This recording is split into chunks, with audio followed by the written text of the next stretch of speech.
joining us for Wednesday's Wisdom. I'm Wednesday Boateng, and today I have Mrs. Michelle Smith, and we're going to talk about her journey as a homeschool mom, as well as her gifts and what she's doing with them today. So welcome, Michelle. Thank you for having me. It's my pleasure. Our pleasure. I'll start off by just saying, tell me about yourself. Oh, wow. How old do we have?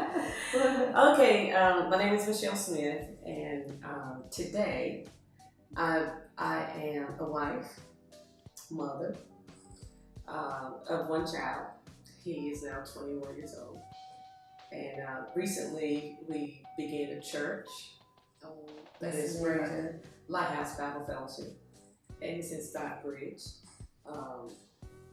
And so now I also work part-time at a school in Atlanta Public Schools, and I manage a grant for inner city students who need the little extra oomph in the areas of academics, enrichment, just helping them with the parenting piece as well. We come alongside their parents and we create different activities and classes, for them as well. And we come alongside the school to help them with their endeavors. So this last particular grant was for 5 years, and they gave us $1.5 million to create programs for them. Wow. I did a year of homeschool, like I told you, and it was awesome. I prefer it, but I also want my kids to get the exposure that they asked for, which was, we want to be around other kids. So they're doing that as well. Now, tell me a little bit about what made you choose, because it's not very popular in the Black community. And I know years ago it was less popular. So what made you choose to do that for him? So my son, from age 3 and 4, he attended my mother's preschool. Okay. So education is all throughout. All right. Okay. So I had no intentions of homeschooling. I knew homeschool moms, homeschool families, and I thought it was great, but just not for me.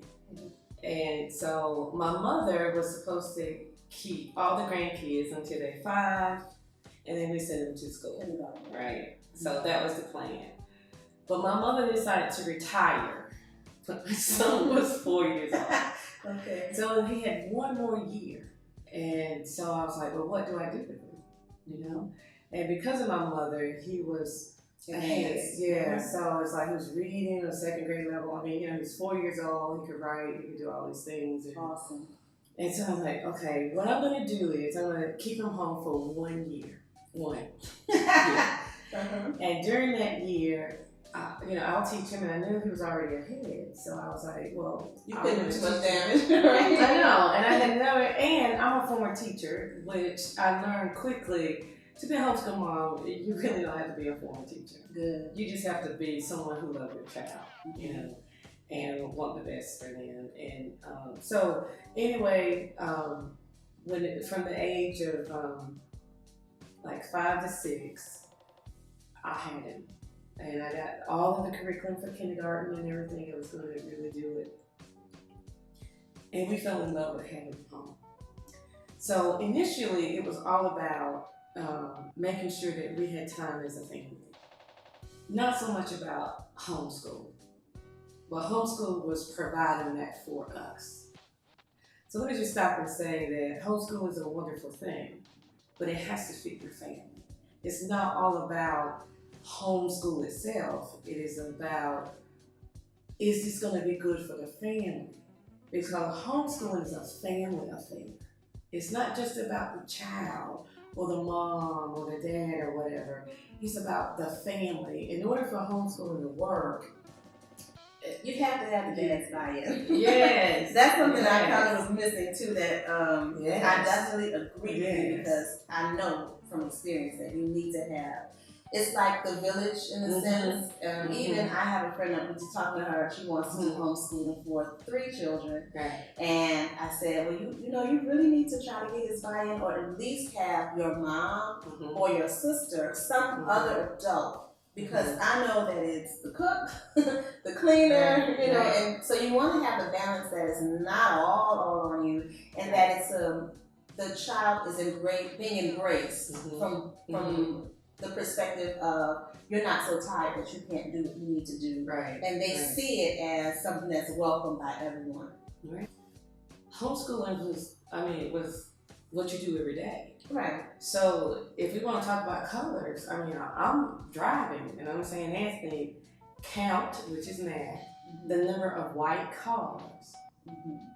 So he's excited. He's looking out the window and I'm driving, running errands. We're having math. So when you're 5 and 6 and 7, it doesn't mean you're sitting at a table. Exactly. Parents school all day long anyway, especially when they're young. Hopefully we are. Yeah. And those types of tips are really good. Some people are thinking that they have something R&B blasting. And I get that too, because sometimes my kids are all going on and I'm like, you guys be quiet, listen to some music. Yeah. But those are opportunities to teach, enrichment opportunities that we may need to start to give people as an idea, because some people are not thinking in a way of, I'm actually educating my child. We call it I Spy.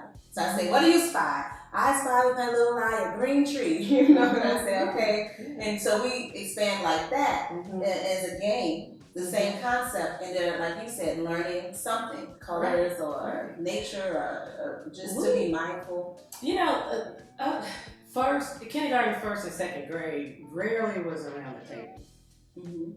You know, for me, it was best to just do those early years, reading, writing, and arithmetic. We didn't do like science and all that, although science was included in the reading.